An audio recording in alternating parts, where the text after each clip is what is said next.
Bueno, buen día, obviamente siempre a disposición.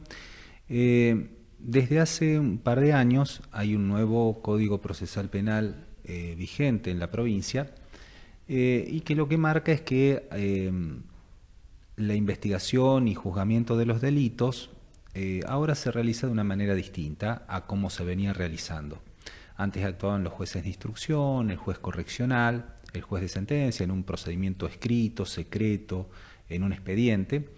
Y ahora lo que existe es una fiscalía nueva que dirige a la policía en la investigación, no en la prevención, sino en la investigación posterior de los delitos. Y luego, si tiene elementos, formula un pedido ante el juez para aplicar una pena o lo que sea. Y luego, si el juez, que no investigó, decide sobre el pedido del fiscal. Para que al fiscal el juez le dé la razón, el fiscal tiene que tener elementos que acrediten el hecho, es decir, que prueben la existencia del hecho y la autoría del imputado, la participación del imputado. Bueno, entre la prueba o el inicio de cualquier investigación, lo primero que hay generalmente es una denuncia.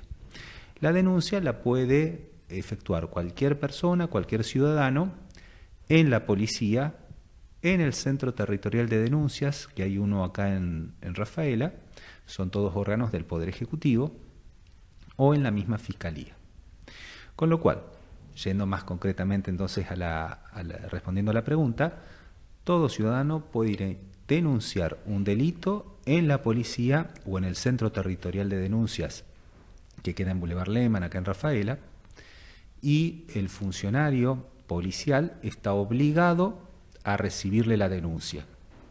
Si hay un funcionario que no quiera recibir la denuncia del delito, yo lo que le recomiendo directamente a la gente es que venga a la Fiscalía y denuncie el delito originario y también el incumplimiento del funcionario que no quiso recibir la denuncia.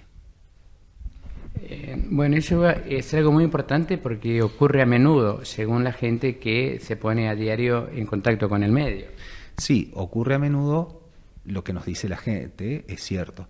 El problema es que después la gente no quiere efectuar la denuncia por estos hechos. Nos lo dicen quizás verbalmente, cuando le invitamos a hacer la exposición, la gente es un poco reticente, yo entiendo, la gente es reticente a salir de testigo de un hecho delictivo, a efectuar una denuncia, pero yo la comprendo por el temor, pero también todos tenemos que saber que no se puede condenar a una persona sin pruebas, porque si no usted, yo, cualquiera de nosotros es condenado por un simple rumor. Entonces, bueno, comprendo el temor del testigo, de la víctima, pero también comprendan que sin pruebas no podemos pedir una condena. A veces, por ejemplo, puntualmente, aquella gente que tiene cámaras de vigilancia y toman al individuo infragante, Sí. ¿eso sirve para la causa? Totalmente, sí, claro que sirve. Nosotros usamos muchas veces para averiguar cómo ocurrió un delito o a veces también para aclarar quién lo cometió, usamos las imágenes de las cámaras de seguridad, tanto las las de organismos públicos, el Centro de Monitoreo Municipal, como también de los particulares. Y acá, claro, aprovecho la ocasión. Cuando nosotros pedimos a una estación de servicios o a un particular de una vivienda las imágenes de una cámara de seguridad, ese particular está obligado a responder a la Fiscalía o a la policía que cumple en esto una tarea auxiliar. Están obligados a entregar la filmación. Esto lo quiero aclarar a la población.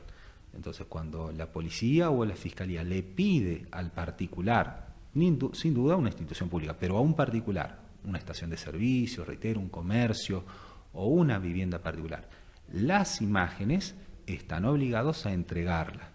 Si no, hasta incluso cometerían un delito de desobediencia y si llegan a borrar las imágenes, un delito de encubrimiento. En esto también necesitamos la colaboración de la población. Y las imágenes sirven, pero obviamente como cualquier elemento no es que en todos los casos sirven para todo.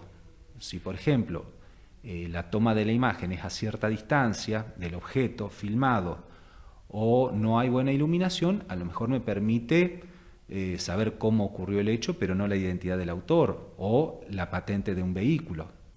En cambio, si la imagen es más cerca, por ahí ya puedo determinar patente o el rostro de la persona. Depende de seguridad, un informe de un registro, una huella, un ADN, una pericial balística.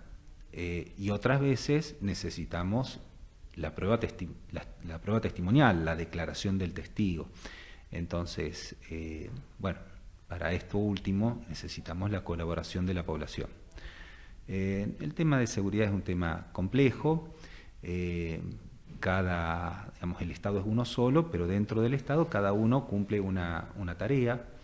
La policía, por ejemplo, en la tarea de prevención, la Fiscalía en la investigación de lo que ya ocurrió, y siempre que sea mayor de edad, porque si es menor de edad interviene el juzgado de menores, y en los delitos federales el juzgado federal.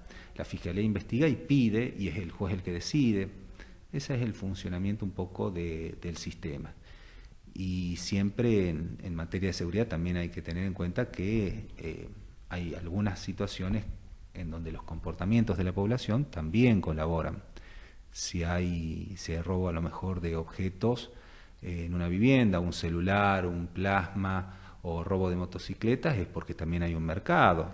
Entonces, si hay narcotráfico es porque ha aumentado lamentablemente el consumo. Entonces también sobre eso hay que trabajar y sincerarse. Bueno, y la última pregunta que le quisiera hacer para responder, si la podía responder, hubo quienes estaban damnificados por un tal o cual robo. La policía lo detuvo y bueno, se ve que hicieron las averiguaciones y los trámites del caso, y la persona, suponte entre los 7, 8 o 10 días antes, ya estuvo en la calle. Y entonces un señor indignado por lo que le habían sustraído, se animó y estaban con otro y lo paró ahí en la calle. No hizo saber a nadie. Y él dijo que su respuesta fue que venía a Fiscalía todos los viernes a firmar una documentación y que por eso estaba libre. Sí, ocurre lo siguiente.